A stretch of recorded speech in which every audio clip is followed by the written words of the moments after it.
It was a warm afternoon in Baker Street, and the hum of wheels upon the Marylebone Road came through our open window like a constant, patient drummer marking time for London's immeasurable heart. Owens lay at length upon the sofa, his keen eyes half lidded, the violin at his side as though it were a sword sheathed after some brisk engagement, while I, ever the pupil, pored over a botany monograph he had placed in my hands to demonstrate how ash upon a man's cuff could betray not only his trade but his parish and his habits of weathering, an exercise he insisted was excellent for the muscles of attention. My dear Watson, if the monograph bores you, close it with a clear conscience. A muscle overstrained is as unfit for service as one untrained, and I would rather you kept your powers supple for something more diverting that is presently ascending our stair. I started at that, for I had heard no bell and seen no shadow. And I ventured to ask him how he came by his certainty that a visitor was upon us, and what manner of visitor it might be, to draw his interest from the idle torpor which sometimes claimed him between cases. The aroma of otto, of violet, mingled with a faint whiff of coal gas from a private carriage lamp, the delicate scrape of a narrow heel that has recently had its lift renewed. Oh, eh, eh. And a flutter of kid glove against broadcloth, the housemaid's breath caught twice at the landing, which she does only when a personage of consequence appears in some is a lady of rank coming in haste with a matter she thinks romantic, but which the law would call practical, and I, for one, am grateful to romance for the practice it affords. Mr. Sherlock Holmes, Dr. being Comet. Watson, forgive this intrusion at such an hour, yet the hour presses me more rudely than my conscience. I am Violet, Duchess of Ravenscar, and I am sorely plagued by a masquerade that has leapt the footlights to tread the boards of life, a masquerade that calls itself Prince Charming. The lady was tall, of commanding figure, yet with a countenance disordered by anxiety, and she held in her gloved hand a curious card of stiff white paste, embossed with a slipper so delicate that even its printed heels seemed ready to snap. Silver dust clung to the edges like frost. Pray be seated, your grace. Place the card upon the mantle where the light is kind, and tell me, in the brief, exact terms that are the only charity we can afford to truth, how this courtly prince has come to offend your house. It began, Sir, with letters that promised deliverance from dullness and a reign of happiness that seemed penned by a playwright. They were addressed not to me, but to my niece, Lady Beatrice Ravenscar, who is of an age to dream and, I fear, to pay for dreaming. A masked figure calling himself Prince Charming contrived to meet her on the terrace of my London house after a charity ball and pressed upon her a crystal slipper pendant set with small diamonds. Last evening, the pendant vanished. A second note arrived, Joanna. And this time there was in it a threat that if she did not meet him, as commanded, at midnight by the Cleopatra's Needle, he would reveal matters that would destroy her reputation. Holmes turned the pasteboard under his long fingers, and the thin lips compressed slightly, like a violinist hearing a false note slip within a difficult phrase. And in that instant, I realized that what had stirred him was not a question of petty romance, but a scent of organized villainy dressed out in theatrical tinsels. Your grace, this silver dust upon the edge is not silver, but powdered tin from a cheap theatrical milliner. The glue is of a common French, make rarely sold in London except to costumiers. There is, hmm, moreover, a faint granularity that tells of flower stage confetti that has been trampled and swept. I venture we have to do with a person who passes with ease between the green room and the drawing room tower, and who knows that London ladies are most credulous when the footlights of imagination are upon them.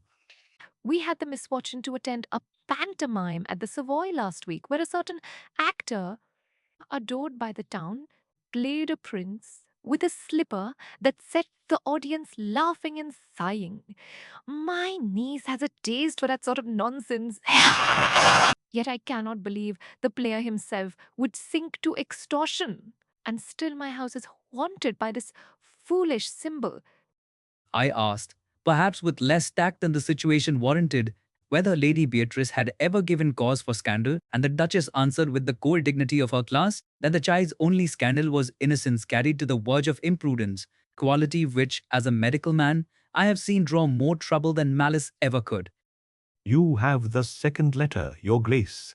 Let us hear its voice. For paper is a superb confessional when the writer is vain and the ink has not fully dried on his conceit. Hmm. Here. Sir, you will observe it is scented and that certain words are underlined with a playful hand. It commands Beatrice to come alone. Hmm. To wear white. And to carry with her a small casket of heirloom jewels as pledge. And it assures her that all will be merry as a Christmas pantomime if she comply. Holmes raised the letter to his nostrils and then to the light, and at last held it flat while he measured the spacing with the blade of his knife as though it were a yardstick. He tapped the margin twice and then smiled without mirth. Observe, Watson, the faint transliteration where another sheet has pressed upon it. This man keeps a ledger and writes his commands upon a pad, tearing off the page and leaving the ghost of his commerce upon the next. The underlining is not caprice, but code for the placement of a rendezvous guard. These two underlines signal the embankment stair, and the final flourish denotes the hour as the stroke, not 5 minutes past or before. Such precision betrays a military sense mated to a theatrical taste, gela kulda, a union not uncommon in certain bankrupt officers out of India who have learned to drill illusions as once they drilled men. Hmm? Mr. Holmes, can you protect my niece without parading her name before the newspapers? For I would sooner risk my fortune than her good repute, and I know not where to turn but to your singular methods, which all London praises and half believes. You did perfectly to come. We shall not consult the newspapers, but we may consult the Savoy and the Needle, and one or two alleyways that run between. And if we meet our prince, we shall bow low and, I trust, pick his pocket of every pretence he carries. The Duchess drew forth another object, then a slipper charm of crystal cleverly cut to catch the light, and on its toe a nick so minute that I would not have noticed it had it not been set at the very point like a dimple. She said it was the token first given, and that Beatrice had kept it like a schoolgirl. This nick is not a flaw, but a maker's sign, scratched with a needle by one who believes in private, ha ha, ill marks. We shall look for its twin, and, finding it, shall find the hand that held the needle. Watson, your hat, your grace. Send Lady Beatrice to her aunt's house in Bayswater for the evening, and trust us to keep the midnight appointment you fear, so we shall not keep it exactly in the manner commanded. I am in your debt, gentlemen. I shall remove Beatrice at once and hold myself ready to receive you. And I shall pray with all the fervour that society permits that your science of deduction is as gentle with her heart as it is stern with her adversaries. The Duchess withdrew with a sweep of violet silk and a perfume that lingered like a chord struck and still vibrating, contelling mort and beginnings is you nutting veer. And Holmes, with that sudden accession of energy, which I had come to associate with the scent of the chase, sprang up, took down his Inverness, and thrust into his pocket a small lens, a length of strong black cord, and a packet of those curious handcuffs of his own design, which had before now shut upon wrists that thought themselves as nimble as eels. The Savoy, Watson, if our prince has learned his manners upon the stage will betray him with a frankness the drawing-room never would. Then our tour of the green room will still teach us what flower clings to a cheap crown and what paste to a counterfeit heart. London that afternoon wore its familiar mask of indifference, the cabman's slouch, the newsboy's cry, the river's brown patience. And yet to me it seemed as if every cornice were an eyebrow and every lamp a lid lowered over a conspirator's wink. For I knew that in the metropolis the romance of the theatre and the precision of crime have often taken the same hansom to their rendezvous. You observe, Watson, here how the ash of this driver's cigar flicks into wedgelets rather than mote. He smokes a cheap. If he were to turn his head, we should see a burn on his right label, where he knocks away the ash with his forefinger, which, I might add, he would not do if he were left-handed. The city is an alphabet, and we advance only as we consent to learn our letters. We alighted at the Savoy and were admitted backstage by an old watchman who recognized in Holmes the authority of one who is never refused twice. Within, the word ordered, for here were the raw and intimate limbs of illusion robes, flats, plaster crowns, and that compound odor of grease paint, damp canvas, and stale bouquets that speaks of triumph and disappointment sleeping in the same trunk. Good evening. We seek Mr. Lionel Vale of the company, the gentleman whose Prince Charming has lately fluttered a number of foolish hearts in higher boxes than you are accustomed to admire from the pit. Sir, I am he, though I blush to own that my flutterings are but the joint endeavour of author, tailor, and limelight. To what happy mischance do I owe a visit from Mr. Firm, Mr. Fum, Mr. Sherlock Holmes, whose praises are sung even in our paint-stained realm?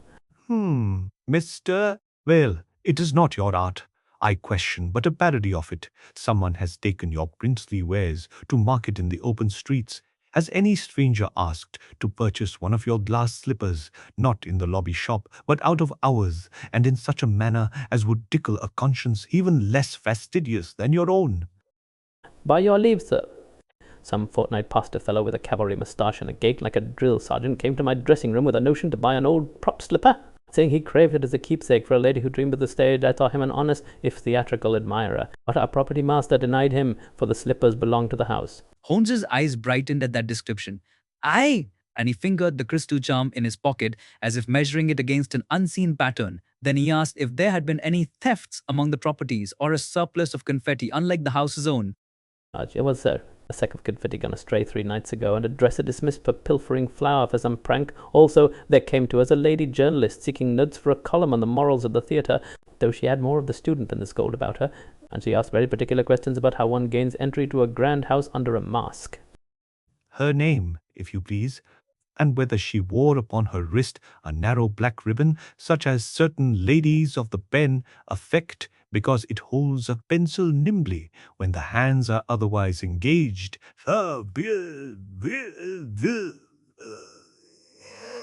Miss Sybil Hart, sir. And she had indeed a black ribbon and a pair of eyes that would have made a moralist forgive the theatre, and the theatre forgive the moralist in a single look, but she was harmless as a sparrow. I'd take my oath upon it. We thanked the player and turned to go, and as we passed the property room, Holmes knelt without ceremony upon the scuffed boards and with his lens examined a line of tiny scratches that the most domestic groom would never trouble to observe. He plucked from a crack a grain of something that glinted dully. A shard from a cheap crystal mould, and a powdering of tin. Our prince has shod himself here. Now, Watson, to the embankment before the lamps are lit, for a staircase keeps better counsel by daylight, and the river speaks more plainly in the afternoon than at midnight, when rogues suppose it asleep. Thus began, under that deceptive warm afternoon, the adventure of the Prince Charming, and I confess that I felt in my very pulse the strange mingling of innocence and calculation that runs through all such tales. For what is a fairy story but a criminal enterprise with better costumes? And what is a criminal enterprise but a fairy story that has mislaid its conscience and badly remembered its moral? The Thames lounged beneath the embankment like a sated python, its coils catching pewter gleams where a pallid sun worried the surface. We descended the stone stairs by Cleopatra's Needle, and Holmes went on before me with the remorseless patience of a pointer taking scent after a rain. The wind bore upward the odor of tar, stale bread from a hawker's cart, and the indefinable sourness of damp stone where many feet have hesitated. Note, Watson, the chalk marks upon the third riser from the water, not the idle doodles of a child, but a system. Triangles, bared tip to tip, and here a circlet intersected by a dash, thieves' cant imported from the continent, recently naturalized among certain London cracksmen who fancy themselves men of letters. I peered, and though the scraws seemed innocent as a schoolroom slate left unattended, the arrangement, 2 triangles pointing east and west, and the circlet, like a stubborn sun held on a leash, cast a discomfort upon me as though I had deciphered a whisper not meant for my ear and found there my own name. East-west denotes the play of watchers in pairs. Sure, while the circlet with a bar declares a deposit, our prince commands not only the lady, but her casket. This stair, then, is both rendezvous and purse, a careless convenience that will serve until the police grow interested. I think we shall rob him of the experiment tonight and provide him a debut he did not rehearse. Holmes knelt, and from the thin gap between the second and third stones drew a slender ribbon of black cateoth that clung oddly. Having caught on a snag, at one end was affixed a small clasp, bright with recent purchase, and within the clasp a hard crumb of soap. The ribbon of our lady journalist or her cousin, the soap is a better witness. It holds in its heart the faintest print of a cipher traced by a damp finger and left to dry. Observe how the tiny planes pale differently where pressure lay. The message would have been mirrored to the glass to be read by the intended eye. We must reconstruct the phrase, which, with your indulgence, I will do now upon my cuff. With a pencil, he made a set of small marks, and then a series of lines joining them like stars mapped into a constellation. In no great time, he had a sentence that, even to my unschooled gaze, possessed a certain sly elegance befitting a theatrically minded villain. White attire? Midnight stroke. Jewels for pledge. Come alone lest the slipper shatter. The author cannot resist his metaphor. But the instruction is plain. Yet here is a flavor I do not like, lest the slipper shatter. It suggests a threat of a scandal made public in shards. Blackmail. Watson, of the theatrical school, which is more dangerous by being half merry. He stood and looked upon the river and the great obelisk, as if consulting antiquity for advice on more stern scoundrels. Then he touched my sleeve and drew me toward a bench where a man of compact figure, with an impudent moustache, sat polishing a walking stick, whose silver fox's head gleamed like a grin. Good afternoon, Colonel. Let us say Colonel, for the gait informs me more accurately than the stick, and allow me to recommend that a man who conducts business upon public steps should at least polish his stick where it cannot be recognized by a watchman who reads the illustrated weeklies. I do not know you, and do not thank you. The river is common property, and my stick is my own affair. If you have business, bring it to me through my solicitor, as honest men do. My business is generally brought to me by rogues who cannot afford solicitors. Your boots, with their square toes and the longer wear upon the outer heel, declare a military drill upon hard parade grounds. Your stick's fox was engraved in Bombay. The scar on your knuckle is of a saber's kiss, and your eye has that restless stageward glance of a man who watches exits and entrances. In short, away, away! Colonel Mordaunt, late of the 17th, now at the green room and the gambling room. The cards are upon the table. You will find, sir, that my cards are clean, as for my past. I display it freely because it is honorable. And if I like to see a play of an evening, I do so as a patron and not as a player. Now, if you will excuse me, I must attend to dinner. He rose with a stiffness that betrayed a recent strain of the knee and walked off with more dignity than I would have credited to a man thus accosted. Yet I saw that his hand tightened on the fox's head until the silver whitened under pressure, a sign of anger that does not end at dinner. The colonel will figure again. A man does not carry Bombay in his pocket and the theatre in his eye. Without intending to spend both upon some operation, we must discover his company. For princes generally travel with a colonel to carry their baggage. From the stair we went to Bayswater, where the Duchess had lodged her niece with a common practicality that sits well upon uncommon rank. Lady Beatrice received us with that mixture of embarrassment and relief which speaks of an indiscretion unconsummated, and at once she began to protest her innocence, until Holmes stayed her with a courtesy so grave that it made her childish protestation seem superfluous. Lady Beatrice, your reputation is not on trial here. Facts are. And facts will do you the charity of keeping your name out of the mouths of those persons who nourish themselves on scandal. Tell me, please, how the first meeting came about, and why you consented to listen again when you had suspected harm. Sir, at the charity ball, the music was so bright and the air so full of laughing that when a gentleman in a silver mask bowed and recited a line from the very play we had applauded, I thought it a jest sanctioned by the company. He spoke of rescuing me from dullness and said that London was a pumpkin, that only the bold could roll into a carriage. I laughed, sir, as stupid girls do. And later in the garden, he placed the little snipper in my hand and whispered that a prince must have a pledge if he is to claim a dance for life. She said this with so touching an ingenuousness that I trembled at the thought of what wolves there are in the polite woods of our capital, and I could not but think of the many little tokens, charms, flowers, pins that pass between the sexes as though they were nothing more than sparks shaken from a hearth, when in truth they may set houses ablaze. And when the second letter came, you did not intend to obey it, yet you feared what it threatened, and so you hesitated, which is precisely the interval upon which blackmail fattens. May I examine your jewel casket and the place where you kept the slipper? Certainly, Mr.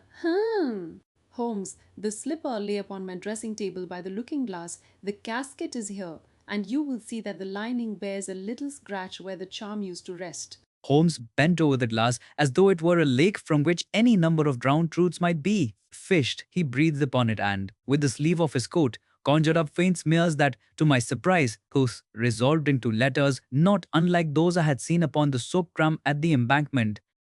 The same cipher traced with a damp finger and wiped in haste, and here upon the casket's velvet, a thread from a cuff of cheap lace. Your maid, Lady Beatrice, is she a reader of penny romances and fond of the theatre? Alice is a good girl, sir, though she loves the gallery and will sometimes quote lines as she braids my hair. She has never done me harm that I know. We shall make no enemies where servants are concerned, unless they make us. Still, I must see Alice to ask her whether she has lately acquired a ribbon for her wrist with a clasp of the sort your humble mirror has described. Alice is below, sir. You may command her attendance, and, if she is foolish, you will find her quickly out. But I beg you not to frighten her more than is needed. Alice, a slim, pretty creature with anxious eyes, entered at a curtsy, and Holmes addressed her with that austere kindness which makes the simple tell the truth as if they had always meant to do so and had only been waiting for permission. Alice, the truth is the cheapest ribbon you can buy, and the strongest. Did you, in the last week, lend your wrist ribbon to a lady who writes for a newspaper and who has a curiosity about noble houses that exceeds the price of her column? Oh, sir, I did lend it, but only because she said a lady can remember more with a pencil at her hand than with a poem in her head. She was kind to me and spoke as though she were my sister. And she asked me how one might get a footman to look the other way at a ball if the footman were honest but human. And did she tell you her name? And did she give you anything in return besides the pleasure of friendly talk? Miss Sybil Hart, sir, as she gave me a little book of verses and a ticket for the Savoy gallery. I meant no harm. Oh, I never do. I never do. Holmes inclined his head, satisfied, satisfied, and when the girl had withdrawn, he turned to us with that peculiar brightness in his gaze which signals the construction of a plan, as if the mind had just hung a new chandelier and was testing the switches with a finger of light. The plot thickens with flower and lace, Watson. We have a colonel with a fox's head cane, a journalist with a black ribbon, a stage prince with admirers and missing confetti, and a cipher that goes from river stair to looking glass. Tonight, at midnight, we shall keep the appointment, though not as commanded, and we shall see whether the slipper breaks or the spell does. Oh! It was agreed that I should act as decoy, for I bore no resemblance to a lady in white, and it is exactly in that absence that a trap can be baited. If a man be cautious and a friend be near with a cord and a pair of cuffs, we returned to Baker Street to prepare. And there I watched Holmes arrange our little stage with the cool zest of a manager mounting a new piece. You shall stand upon the stair where the triangles meet, Watson, with the casket empty, but so ballasted as to persuade. I shall keep the shadow to your north.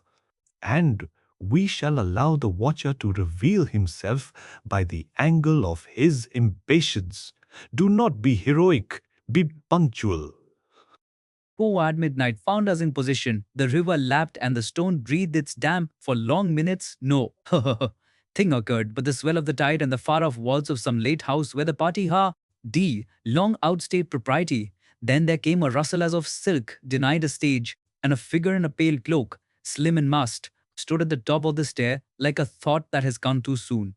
Gentlemen, you are not a lady and you are not alone. And yet you have brought the casket like obedient boys playing rogues. I advise you to dismiss the shadow, Mr. Holmes, or else to employ me, for I am not the enemy you think.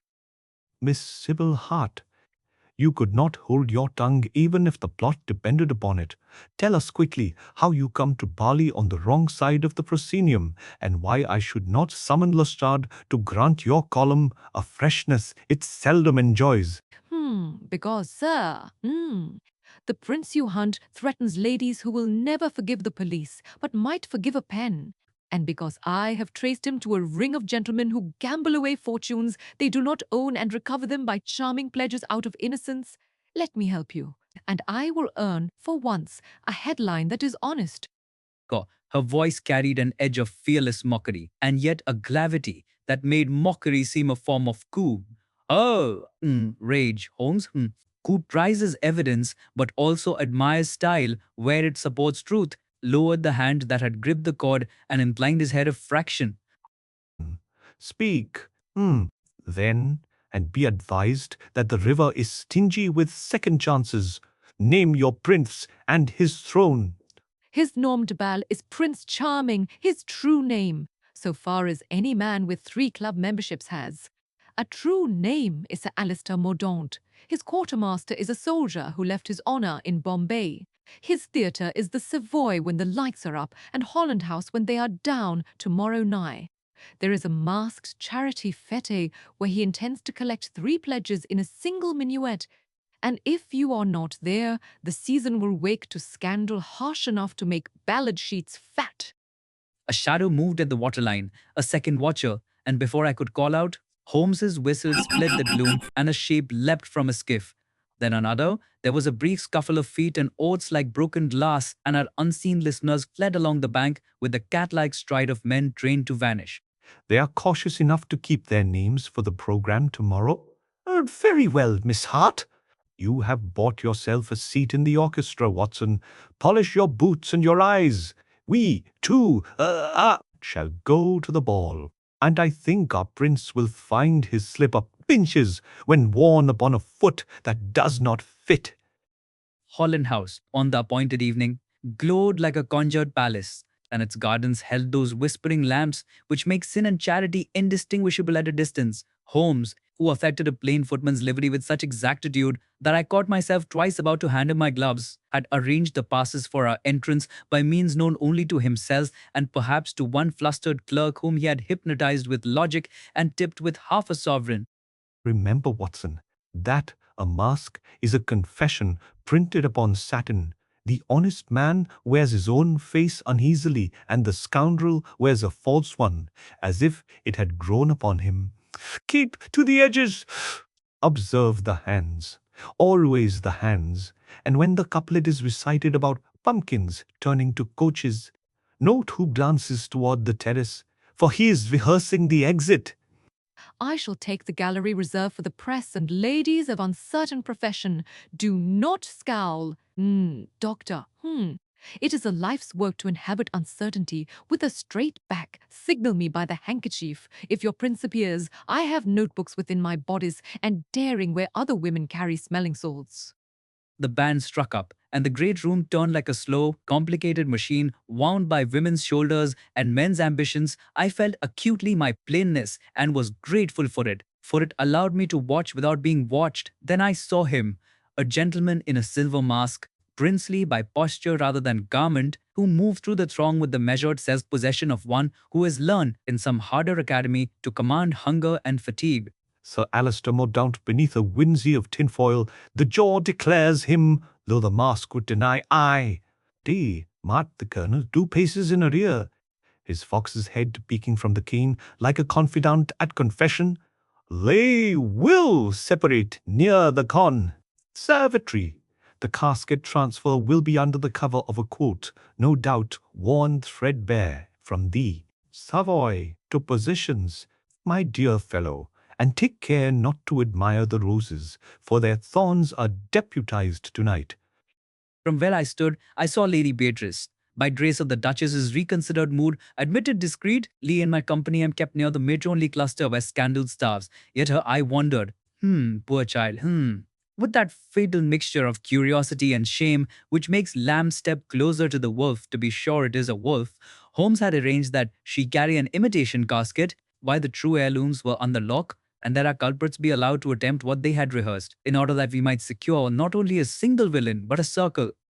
Now there, hear the line whispered, to make a pumpkin of the city and a coach of the night, and there, the gloved hand lifting as a cue, the colonel slides left, the prince glides right. Miss Hart, prepare your pen, for what follows is a chapter the town will read with its breakfast.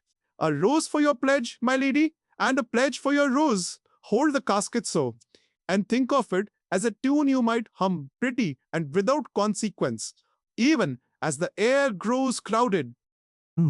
Not so fast. Colonel, the orchestra's tempo is mine tonight. Your fox has run to earth, and the hounds are unsportingly close.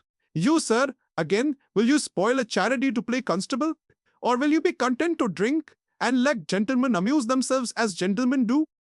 Holmes's hand, quick as a stork, had the casket already. He pressed some hidden latch, and out slid not jewels, but a hollow slipper of crystal, cunningly cut to conceal a narrow cavity within its heel. Within that, wrapped in waxed paper, lay a slip of foolscap dotted over with numbers and names that, even to my untrained intelligence, spell ruin for men accustomed to silence. A ledger by fairy tale.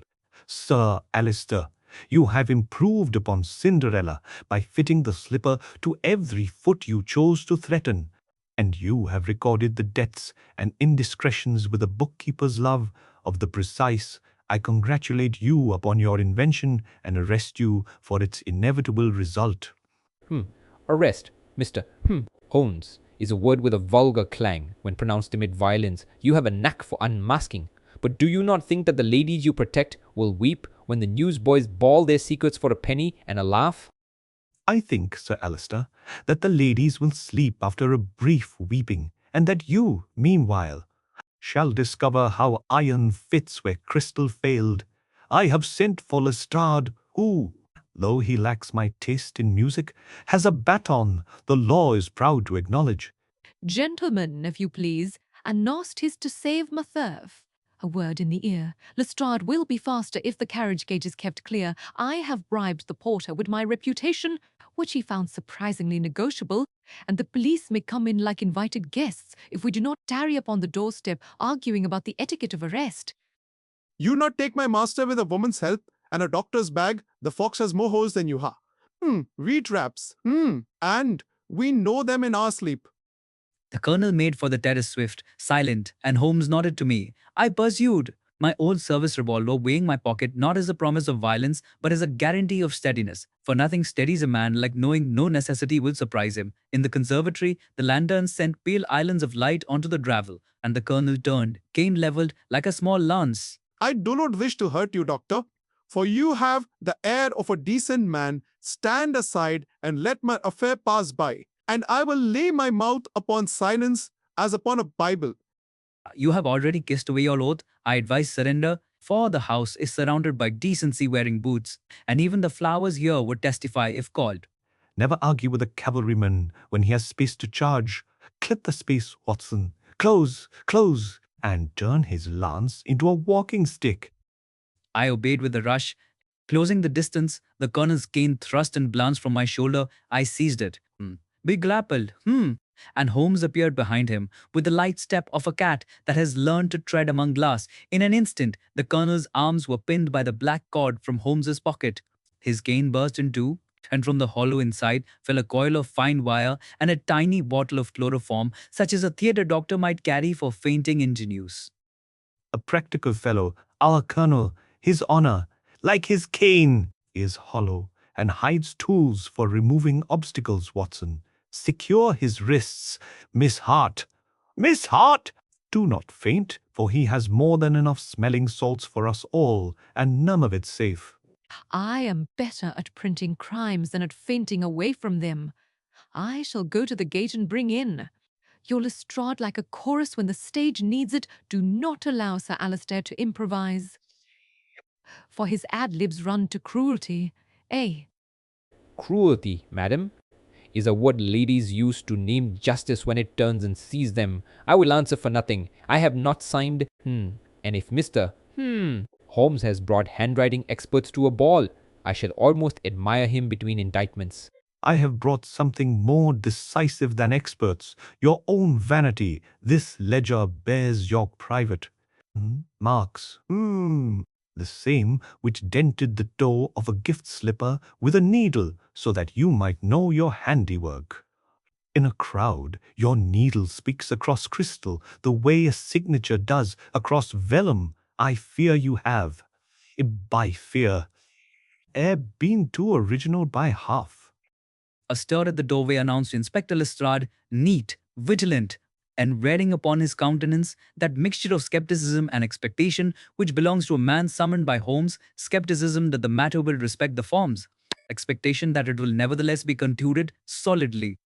Evening, Mr. Holmes, I see your theatre has found its villain with admirable punctuality. Sir Alistair Mordaunt. You would be so good as to accompany me quietly, Colonel. I am sorry to find you a prop in this show. London will hiss where it once applauded. Spare your sermon for a cheaper gallery. We shall see if your handcuffs fit better than your moralit. Peace. They generally do, Colonel. Your fox may run no more. I have marked all your holes, and they are now attended by watchmen who collect no bribes and applaud no dramatics. The Olister kept his poise even as the steel embraced him. He looked at the room of the practice, licking to what? Contempt of a man who has bought applause and knows its price. And yet, as he passed Miss Hart, I saw a flicker cross his eyes like the memory of some single kindness that had not been part of any plan. Take him, Inspector. Mr. Holmes has done the art, and you must do the craft.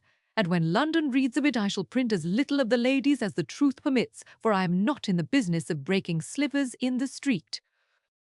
Then, Miss Hart, you are in the business of mending them, which is a rarer trade. Come, Watson, we must see the Duchess and return to her the liberty of her niece and the education of her household. After that, perhaps, I shall permit myself an air upon the violin in D, which is the key of restorative conclusions. The Duchess of Ravenscar received us in her library with a composure that only magnified the tremor of her hand upon the bell-pull. Lady Beatrice hovered near like a penitent angel, while servants came and went like discreet punctuation. The house seemed to exhale relief in the way lamps do when their wicks are trimmed.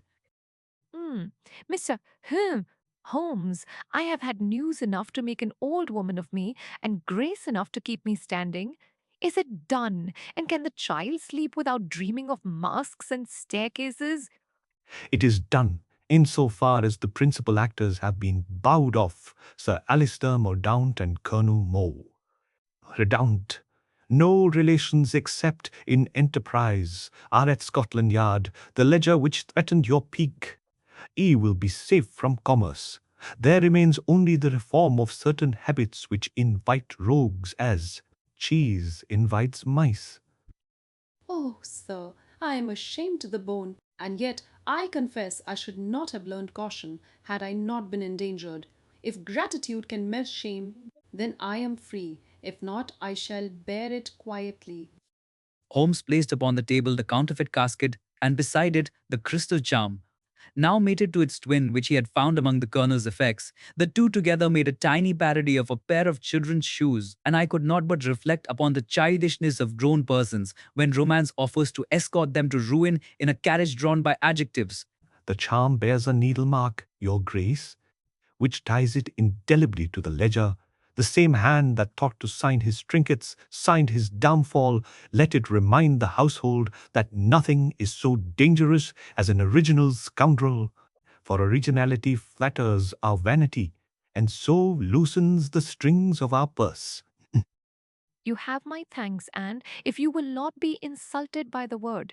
My affection. And yet there is one debt I would pay more immediately, a debt to this young woman who has been accused in my hearing of a carelessness she never practiced.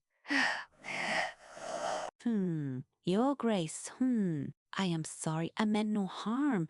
I lent my ribbon to a lady who spoke kindly, and I dreamed of the gallery. I shall speak less and dream harder if you forgive me. Forgive her, your grace. She has learned truth faster than she would have learned fear. And that is the proper education of a servant as of a prince. Miss Hart's curiosity was of the useful sort. If Alice had denied her ribbon, we should still be searching the wrong pockets. Then I forgive and will say no more.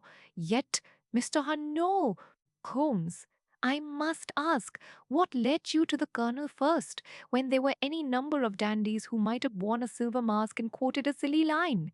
His gait, your grace, a military exactness softened by indulgence, the fox's head cane engraved in Bombay, thrown away as decoration by those who have never been, the clean-shaven cheek where an Indian climate makes shaving a purgatory for the unpracticed, and, most tellingly, a watcher's eyes that measured exits as a quartermaster measures crates.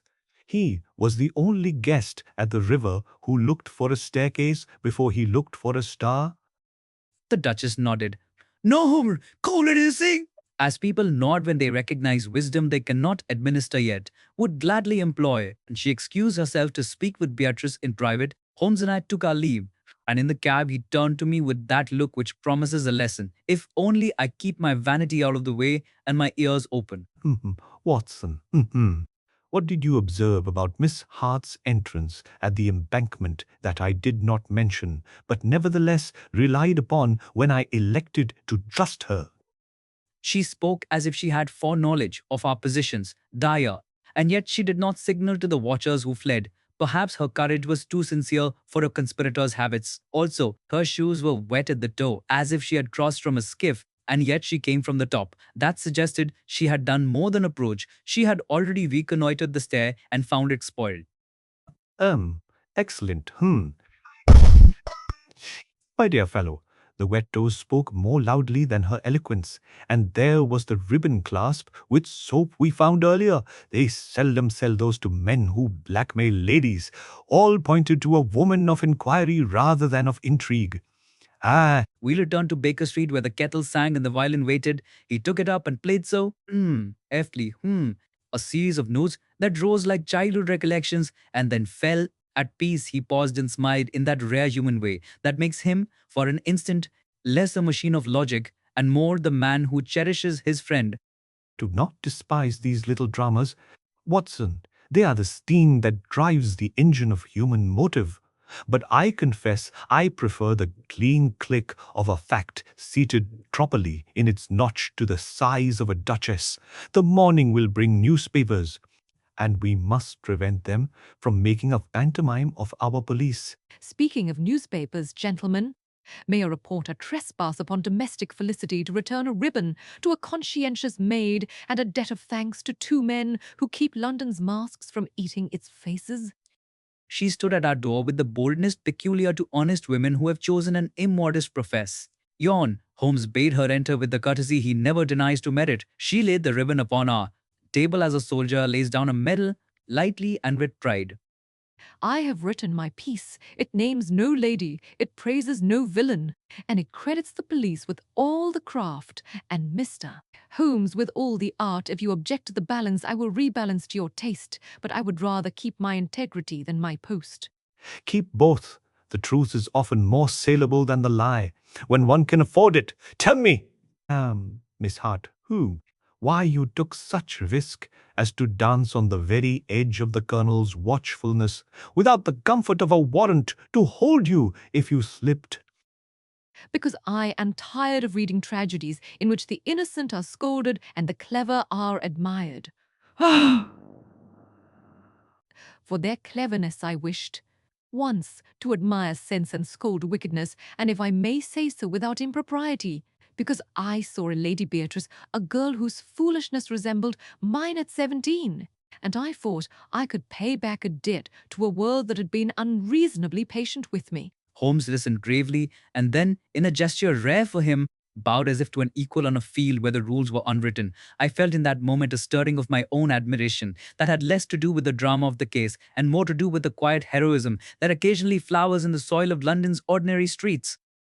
If you keep to that creed, you will be unpopular in certain circles and immortal in a few. Do not permit editors to subtract your courage with their blue pencils and Watson, do remember that a deduction is only a kindness when it saves someone pain more than it causes embarrassment.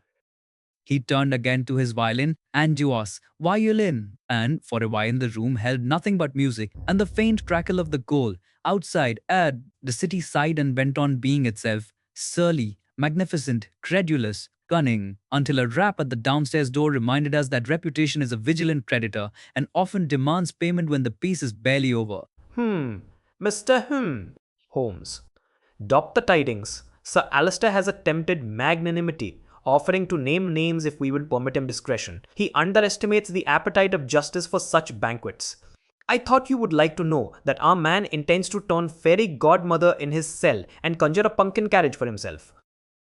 Decline his invitation, Lestrade. He will give you all without bargaining when he sees that his glitter has ceased to dazzle. Assure him that the one mercy the law extends to men like him is the mercy of procedure, which is indifferent to charm. As succinct as a warrant, Mr. Dodd. Holmes, I shall leave you to your music and your morals. Good night, doctor, and nurse your shoulder. A cavalry cane leaves a bruise that enjoys its own company. Lestrade departed, Miss Hart at his side to secure the dull particulars that make lively copy. Holmes set down the bow and turned once more to me with that half-smile, which is his reward to my endurance and perhaps my only fee. You executed your part well, Watson. You closed with the Colonel precisely at the syllable, when rhetoric would have been fatal. I could not have done better myself.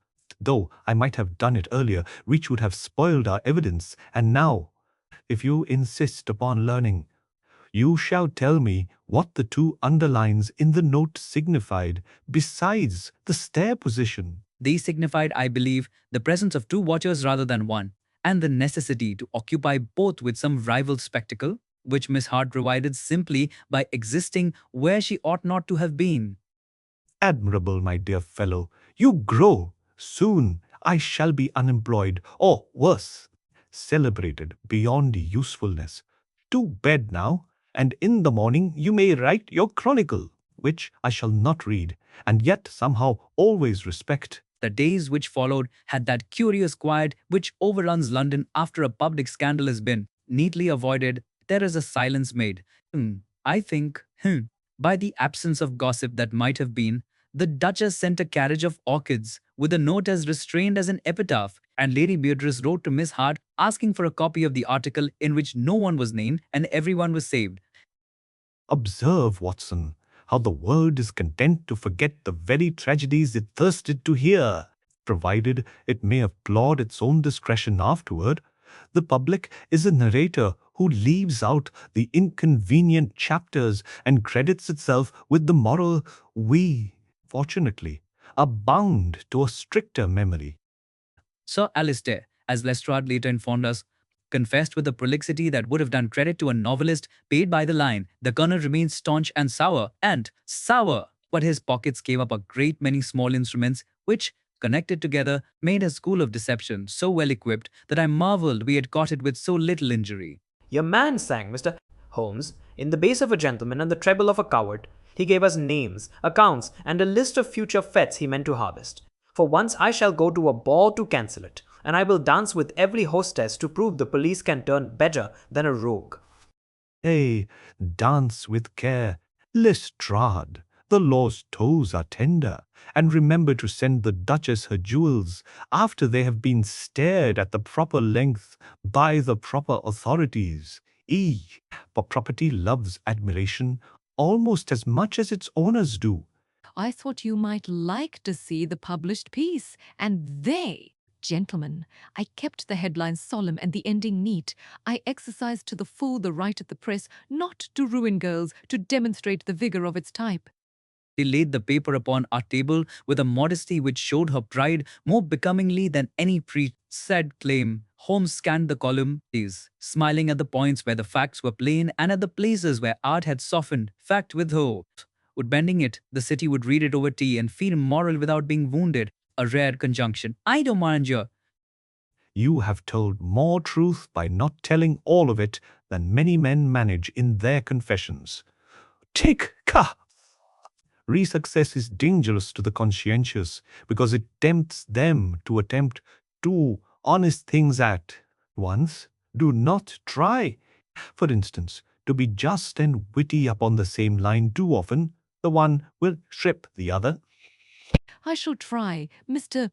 Holmes, to be merely kind and precise. As for wit, I have found it pleases most when it is suspected and not proved. And if your doctor friend will forgive a forwardness, I should be honored if one day he would teach me how to read a bruise as he reads a pulse. For I suspect the city keeps its history upon human skin as much as in ledgers. I answered that if she truly wished to learn the dull art by which the living advertise their recent past, I would gladly instruct her, and perhaps my eagerness betrayed something of the admiration which, if a man be honest, he must at times feel for those who use their courage in public where he uses his privately. Watson will teach you the anatomy of consequences. Miss Hart and I, since you have proved your discretion, will teach you the alphabet of traces. For the city is a text that rewards the literate. Between you both, you may publish a grammar of prudence, but those who have none. Gentlemen, forgive a duchess who returns like a common petitioner. I have come to deliver a letter that was meant for you, but which found me first. And I confess I opened it, for I am too old for scruples when those I love are mentioned. The letter, folded and refolded until the creases declared impatience, bore no seal. Holmes slit it with his knife and read silently, the line between his brows deepening not with alarm but with interest. It's insane, as the mathematicians might, when a problem turns delightful. From Sir Alistair, he begs, now, he proposes, a final act of magnanimity, that we allow him to return certain private letters, not yours, Duchess, but those of a lady he will not name. In exchange for our recommendation of leniency, he writes as a man who has mistaken my character for that of a manager who loves a neat curtain.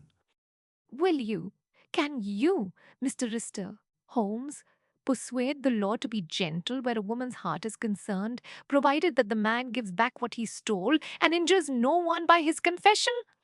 I cannot persuade the law to be what it is not, your grace, but I can promise that the law, when told the truth, does not relish injuring bystanders. I shall speak to Lestrade. The letters will be returned, not as a bargain, but as an inevitability, and the sentence will be what sentences generally are, too heavy for the guilty in their own opinion, and too light for them in the opinion of the injured. Your word wed, Mr. Berg. Holmes, the letters are recovered. The judge will hear that the accused facilitated their return. As for leniency, I have learned to leave that to benches and to Providence, and I sleep better when I do not advise either. Thus concluded the principal matter. The city digested it as it digests all, with a brief fever and a long calm, yet for us, as often happens when the curtain drops, the real lesson began after the applause, and it was I who received it, with a humility not entirely common to my nature. You remember, Watson, the tiny scratch upon the charm's door? You saw it, you noted it, but you did not at first ask yourself why any man would mark what he planned to scatter among many hands. The answer is vanity, which, I have observed, is the telegraph wire upon which detection travels quickest whenever a criminal stamps his authorship upon a thing without necessity. He offers us the courtesy of an autograph and a forwarding address. I said that I should endeavor henceforth to look for unnecessary flourishes as if they were signposts rather than decorations, and that I would prefix to each observation the question, why this? And why thus, which is in truth the catechism of all honest inquiry, whether in medicine or crime. You will make a detective of me yet, Watson. By insisting, I explain myself. When I am gone, the city will still be legible. And if you have learned the alphabet, you will not be lonely. Moreover, you will write. Ah! And the writing of honest chronicles is itself a form of rescue.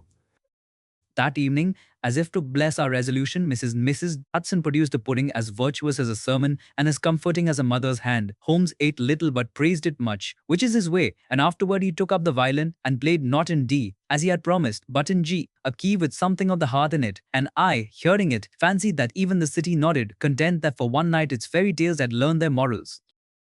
Before I leave you to your music, gentlemen, permit me a last impertinence. I have heard said in newsrooms that for Mr. Holmes, everything is elementary, and it is a phrase they use to belittle that which they do not understand. I believe it is the opposite, that everything is intricate, and that Mr.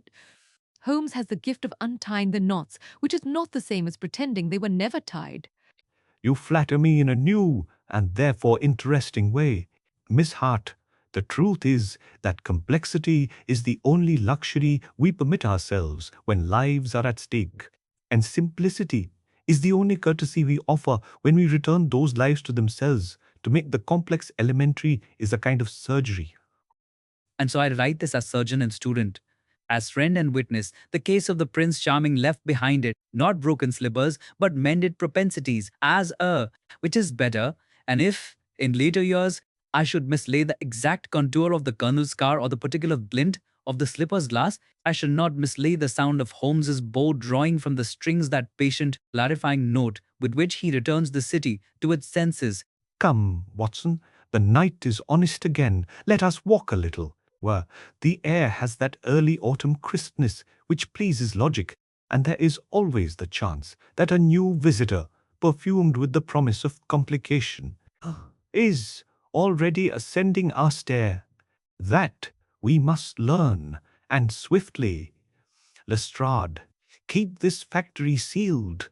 Allow no one entry without my express permission. Watson and I shall pay Miss Barrett another visit. Right you are. But Holmes, be careful. Whoever's behind this has already struck twice. He shall find that the third strike will fall elsewhere.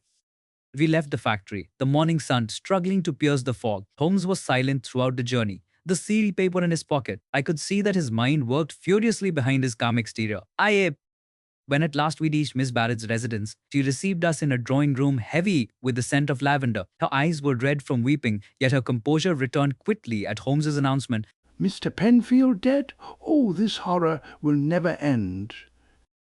On the contrary, Miss Barrett, it nears its end. But you must assist me. Tell me, had your fiancé any dealings beyond his partner? Anyone with whom he might have corresponded secretly? Only one, perhaps, a chemist named Mr. Silas Grieve. He supplied certain extracts for Edmund's experiments. I never met him, but Edmund spoke of him often, said he distrusted the man. Silas Grieve, I repeated. The name itself sounds villainous. Indeed, said Holmes. A man who trades in chemicals of such delicacy may find it profitable to blur the line between medicine and murder. You believe he? I believe he is the shadow that moved when Barry turned to look. Miss Barrett, you must leave London for a few days. The countryside, perhaps, till this affair is concluded. If you think it wise, Mr. Holmes, I shall do as you advise. When we had departed, I turned to Holmes. You truly think this chemist responsible?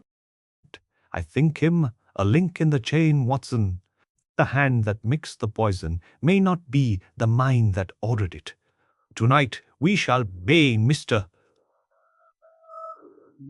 Grieve a call, But first, back to Baker Street. I have an experiment to conduct. Another? One that may reveal whether Barry's so-called preservative was ever meant for chocolate at all. And thus the day closed as it had begun, with Holmes bent over his laboratory table, his face illuminated by the flickering lamp. As I watched him mix and measure, I could not help but think of the dark chain of events that had begun with a single bar of chocolate upon our doorstep. Somewhere in the city, the unseen mastermind of this confectionery conspiracy still moved unseen, and before long, as Holmes had predicted, he would strike again. The November evening descended upon London with a sullen drizzle that blurred the gas lights into airing halos. The city seemed wary of its own ceaseless movement, the air heavy with smoke and secrecy. At Baker Street, Holmes sat silent before the fire, a small glass vial turning slowly between his long fingers. "You have been at that experiment for hours, Holmes," I said. "Surely, by now, you have discovered what this mysterious compound contains." Patience, Watson. Science demands less enthusiasm and more precision. I have, however, determined one fact of interest. Barry's preservative formula contains a rare stabilizing agent, one used only by a handful of chemists in London. Among them, a certain Mr. Silas Grieve of Fleet Street. Then our course is clear. Indeed. But we must approach cautiously. Grieve is not the sort of man to welcome uninvited guests. He keeps a private laboratory beneath his apothecary shop, and if rumor is to be trusted, he deals in both the licit and illicit sides of chemistry. And you intend to confront him directly? My dear fellow, indirect confrontation is often the most direct path to truth. Come, the cab awaits. Fleet Street at night was a world of contrasts. Newsboys shouting the headlines of scandal, carriages clattering past dim alleyways where shadowed figures lingered. The apothecary of Mr. Feist, Silas Grieve, occupied a narrow front wedged between a printer's and a tobacconist's, its sign faded but legible: S.G.R.I.E.V., pharmaceutical preparations and fine chemicals. Observe the window, Watson, Holmes murmured as we approached. Why, no common druggist's wares displayed. Instead, note the row of opaque jars, mercury compounds, arsenicals, alkaloids, a merchant of death wrapped in civility. You think him capable of murder? Capable and confident. Let us test whether he is also careless. Holmes pushed open the door. A small bell tinkled, and a man emerged from the gloom behind the counter. He was tall, spare, and prematurely grey, his eyes pale as glass and devoid of warmth. Good evening, gentlemen. You require a prescription? Not exactly, Holmes said pleasantly. I am Mr. Sherlock Holmes. This is Dr. Watson. We call regarding a certain compound recently supplied to the late Mr. Edmund Barry of Barry & Co.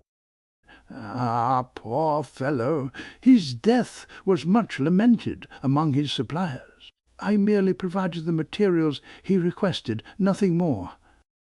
Indeed, then you will have no objection to enlightening us as to their composition. I fear I cannot.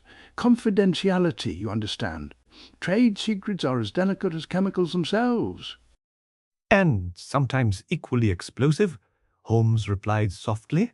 Well, yet I suspect you might prefer an explosion of truth to one of scandal. Mr. Adder, Barry died from cyanide poisoning, the very same substance found in trace amounts in your storage. Unfortunate coincidence. Cyanide is common enough in certain processes. So it is. And yet, the variety found in Barry's laboratory was of a rare refinement, one manufactured only by you. Grieve's expression flickered, though only for an instant. If that is true, Mr. Holmes, it speaks to the quality of my goods, not to my guilt. I sell to many clients. Among them, perhaps, Mr. Conrad Penfield? Penfield? No, sir. I deal in chemicals, not commerce. I knew of him only by reputation. Then how do you explain this? Holmes drew from his pocket the fragment of parchment recovered from the tin box. The ink used in this note contains a stabilizing reagent unique to your own laboratory formulae. For a moment the chemist was silent. Then, with forced calm, he said, "A forgery, no doubt. Many counterfeit my mixtures. You of all men should know, Mr. Holmes, that London is full of imitators." True, Holmes said, yet not all possess your handwriting, Mr. Grieve. With that, Holmes laid upon the counter another paper, the purchase ledger we had obtained from Barry's office. A signature near the bottom read, S. Grieve, supplier. "I see," Grieve said after a pause. "You have done your homework. Very well, gentlemen, come below. Perhaps a demonstration will satisfy your curiosity. What?" I confess I felt a chill as he led us through a narrow door behind the counter, down a spider staircase into a cellar where the air was heavy with chemical vapors. Bottles glimmered on every shelf, and strange contraptions hissed quietly in the half-light. "Ah, here," said Grieve, gesturing to a workbench. "This is the compound I sold to Barry, a preservative, as he requested. You will find nothing sinister in it." And yet you have altered the composition since last week, Holmes observed, pointing to an open formula book. The proportions of prussic acid are doubled. "For strength, Mr. Holmes, the man insisted on a durable product." A product that could kill in a single taste. "You see malice in every molecule. I am a scientist, not a murderer." A scientist may be both when curiosity outweighs conscience. At that moment, a faint creak echoed from the far end of the cellar. I turned sharply. Holmes, someone is there. Holmes's eyes darted toward the shadows. "Show yourself." Easy, Holmes, came a familiar voice. From behind a stack of crates emerged Inspector Lestrade, lantern in hand. "I followed you here. Thought you might need a witness." A timely intrusion, Lestrade. Mr. Hell. Grieve was about to explain how his conscience permits the sale of poison to desperate men. "Poison? I deny it. I warned Barry not to alter the proportions. He insisted. Said he had discovered a way to render cyanide harmless by binding it with sugar. Foolishness." And when he died, you saw an opportunity to profit from his discovery, or to silence those who might reveal your involvement. "Nonsense. I had no reason to harm him. As for Penfield, I have not seen him since summer." Then perhaps you can explain why traces of your compound were found upon his cuffs yesterday? Impossible. Facts seldom heed our preferences. Lestrade, arrest this man pending further inquiry. Gladly. Lestrade stepped forward, but Grieve's hand shot toward a nearby shelf. Before I could cry out, he seized a glass vial and hurled it to the floor. A cloud of acrid smoke filled the room. "Down, Holmes," I shouted, coughing as the fumes bit into my lungs. Through the haze, I glimpsed the chemist dart toward a hidden exit at the rear. Holmes was on his feet in an instant, leaping after him. We burst out into a narrow alley behind the shop where Grieve stumbled, choking. "Enough theatrics, Mr. Grieve," Holmes said coldly, seizing him by the collar. "The only formula that concerns me now is the equation of your guilt." Lestrade emerged moments later, still coughing but triumphant. Got him, eh? Good work, Holmes. He won't slip through our fingers this time. Perhaps not, yet I fear he is but a pawn. Look at his face, Lestrade. He is terrified, not defiant. He fears someone else far more than the law. "You do not understand," Grieve gasped. "It was not my doing. I only followed orders." Whose orders? Shoe's orders. "I dare not say. Now." Then allow me to deduce. The handwriting upon Barry's final note. Its curves feminine, its ink violet. The same shade used in a certain ribbon that once bound a bar of poisoned chocolate left upon my doorstep. The author was no chemist, but a woman. Holmes, you cannot mean Miss Barrett? Precisely, my dear Watson. But she loved Barry. She came to you for help. So she said. And yet, She stands to inherit half the company upon his death. Love and greed are poor companions, Watson. Mr. Grieve here merely supplied the tools. She forced me, Grieve cried, threatened to expose my dealings if I refused. I warned her the formula was deadly, but she laughed, said she wanted Barry to taste only truth. Those were her very words. Indeed, then our course is clear. Lestrade, escort Mr. Grieve to the yard. Watson, we return to Miss Barrett's residence. I fear the final act is already in motion.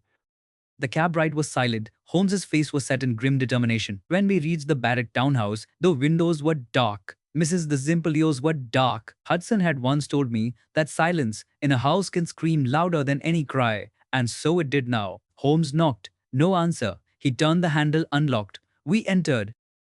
Too quiet, Holmes murmured. Prepare yourself, Watson. We found her in the drawing room, seated by the fire, dressed again in black. Upon the table before her rested a single bar of chocolate, unwrapped, its violet sheen glinting in the dim light. You are too late, Mr. Holmes, she said softly. It is over.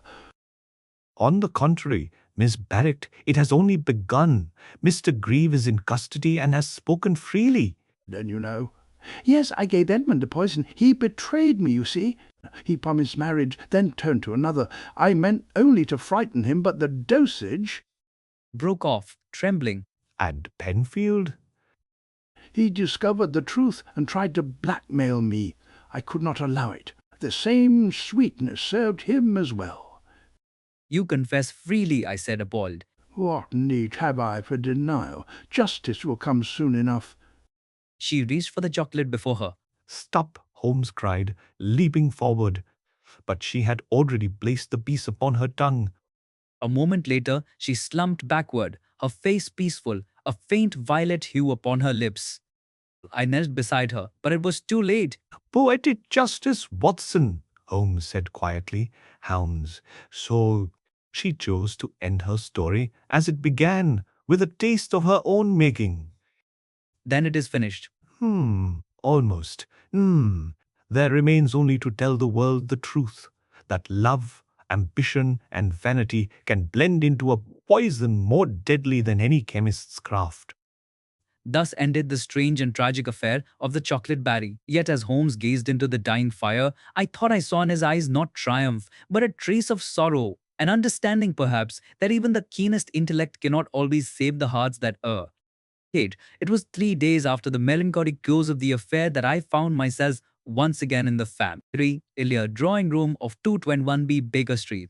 The November fog had thickened until the very air seemed composed of damp velvet. Even the flicker of the gas lamp above the street appeared dim and spectral. Holmes, as ever, was ensconced in his chair by the fire, his dressing gown drawn close, his long, high, thin fingers steepled beneath his chin. London had moved on, as London always does. The papers carried brief notices of Miss Clara Barrett's death, a tragic result of sudden heart failure, they reported, but none printed the true tale. Inspector Lestrade, grateful for the concealment of his own late arrival on the scene, had agreed to suppress the darker details. Thus, the world would never know how greed had turned sweet chocolate into bitter poison. I, however, could not so easily dismiss the memory. The image of Miss Barrett's pale face haunted my dreams. I had attended the inquest at Holmes's request. Though there was little for me to contribute, the coroner had been content with a verdict of misadventure. Holmes himself had said nothing, merely observing in silence until the proceedings concluded. Now, as the clock chimed 7, I broke the silence that had stretched uncomfortably between us. Holmes, I began, do you ever tire of it? This endless pursuit of truth through sorrow? The result is seldom happiness. We expose the guilty, yet no one rejoices. Even justice feels hollow. Ah, Watson, he said not unkindly, you mistake the nature of justice for that of joy. They are rarely companions. To see truth clearly is to see humanity without its flattering veils. That is not a cheerful occupation, but it is a necessary one. So. And yet, the case of Miss Barrett troubles you, does it not? You look weary, Holmes. Not merely from labor, but from reflection. He smiled faintly, the expression one of resignation rather than amusement. Perhaps. There are times when Even the most rational mind cannot escape the melancholy that clings to tragedy. Miss Barrett was no hardened criminal. She was merely a woman, betrayed, deceived by her own heart, and by a man unworthy of it. Her intellect was sharp, her emotions sharper still. A dangerous combination. I cannot help but think that had she come to you earlier, before the poison, before the deception, you might have saved her. Possibly, he murmured, but people seldom consult me when their hearts are whole, Watson, only when they have already shattered them to pieces. I am, in a sense, a physician of crime, not of conscience. Then what of Mr. Grieve? Will he hang? No, the evidence shows he acted under coercion. He will serve a term at Dartmoor, but his mind is his own punishment.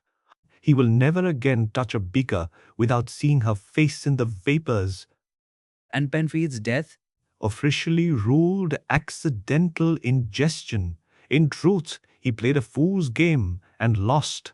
He believed himself the spider, when in fact he was but another fly in the web. Miss Barrett spun. Holmes rose then, crossed to the mantel, and took from it a small silver box, the same in which he had once stored the fateful chocolate sample. He turned it over in his hands thoughtfully before opening it. Inside lay a single square of dark confection, untouched. Thanks, I kept one, he said, for study. It has long since lost its potency, but I find it a curious relic, a symbol of the case. Why not destroy it? I asked. Surely such a reminder can bring no satisfaction.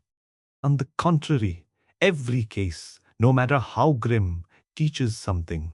This one taught me that intellect, when alloyed with passion, becomes volatile. One must keep the two apart, as any chemist keeps reagents separated lest they explode. To destroy this piece would be to forget that truth. He set the box down, closed it gently, and resumed his chair. The fire crackled softly. You have grown more philosophical of late, Holmes, I remarked. Almost human, one might say. Gust. He gave me a sidelong glance, half amused. Careful, Watson! You will ruin my reputation. At that I could not help but laugh, the first genuine laugh since the affair began. You see, life is a laboratory of observation. We measure reactions, record outcomes, and draw conclusions. But unlike chemistry, the human element is never constant. That is what makes it fascinating. Fascinating, perhaps, I said, but tragic all the same. True. Yet tragedy, like darkness, serves only to make the light more visible. We sat in silence for some minutes, listening to the city beyond our windows. The rumble of a distant hansom, the cry of a newspaper boy, the faint whistle of the wind down Baker Street's chimneys. All these familiar sounds seemed to assure me that life, for all its miseries, continued. Presently, there came a knock at the door, followed by Mrs. Hudson's voice announcing that Inspector Lestrade desired a word. Show him up, Holmes said, instantly alert, as though the fog of introspection had lifted. Evening, Holmes. Doctor, thought I'd drop by with a bit of news. The Yards had another curious case, not unlike your chocolate barry business, if you can believe it. A confectioner in Kensington found his apprentice dead beside a vat of syrup. Poison suspected. Indeed, then it seems even sweetness has its dangers. Sit down, Lestrade. Tell me everything. I sighed inwardly, for I knew what this meant. Another long night, another mystery, Rhines, another descent into the labyrinthine workings of the human soul. Well, Lestrade began, producing a crumpled report, there's talk of a rival firm, some jealousy over recipes and... Stop, Holmes interrupted. You say jealousy? A motive as potent as any poison. Continue. As the two men bent over the papers, their heads close together, I felt again that peculiar mixture of admiration and unease which my friend always inspired in me. For Holmes lived not among men but among puzzles, and to him every tragedy was but an equation awaiting its solution. When Lestrade had gone, leaving behind only the faint scent of wet wool and official dome, Holmes turned to me with that familiar gleam of purpose. Watson, I fear our rest must be postponed. We leave for Kensington at once. Tonight? I exclaimed. After all we've endured? Crime, my dear fellow, observes no curfew. Besides, the scent is fresh, and I would not have it grow cold. I shook my head, unable to suppress a smile. Very well, Holmes, sell, but this time, at least, allow me to carry the revolver. As you wish, though I dare say the weapon we most require is the one between your ears. You are learning, Watson, slowly perhaps, but inevitably. With that, he swept up his coat and hat, the energy of purpose transforming him once again into the tireless machine of deduction that so often astonished me. As we descended the stairs, I could not resist one final glance at the silver box upon the mantelpiece. The faint glint of its surface caught the firelight, and I thought how aptly it symbolized my friend himself, polished, cold, and inscrutable on the outside, yet within it lay a fragment of something once deadly, now inert but never forgotten. Outside, the fog wrapped around us like a living thing. The hansom cab stood waiting, the horse stamping impatiently against the cobbles. Come, Watson, Holmes said as he climbed aboard. There is work to be done. London may sleep, but we shall not. And so we rode off into the mist once more, two companions bound by duty and curiosity, chasing truth through the shadows of the greatest city on earth. Thus ended, and began again, another chapter in the singular life of Mr. Sherlock Holmes. Case of the chocolate batty was closed, yet its echo lingered, a reminder that beneath every act of genius lies a spark of madness, and that in every act of love there may hide a trace of poison.